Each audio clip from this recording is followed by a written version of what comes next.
So, what I love about this Tilami bag, the label right here, is, well, it has, like, in the main compartment, you can fit a lot of stuff. Like, see these little spots right here? Do you see them? Okay, I'm just gonna assume you do.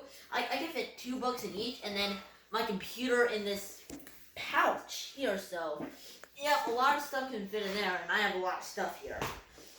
And what also I like is how these 2 cup holders are like water bottle in one, lunch in another. And what's really useful is like these straps, because my water bottle is kind of big here. Just hold on a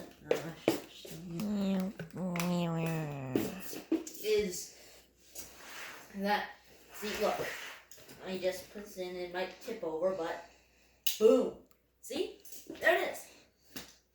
So, and then of course there's always this, so straps here and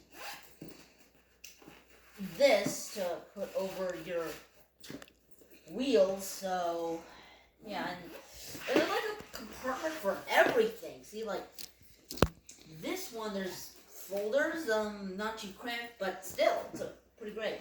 And here, I have even smaller things. For instance, my mouse and my earplugs. So perfect for that. And then here's my pencil case. I mean, I can just stash like nothing too important stuff down there. See, can you see that? I'm gonna assume you do. See, like this. So have that. And what else is and then I guess like a lot of straps. So like if I have extra stuff, I can attach it to that. And yeah, that's all I have to say about the Tilami bag. Okay, bye.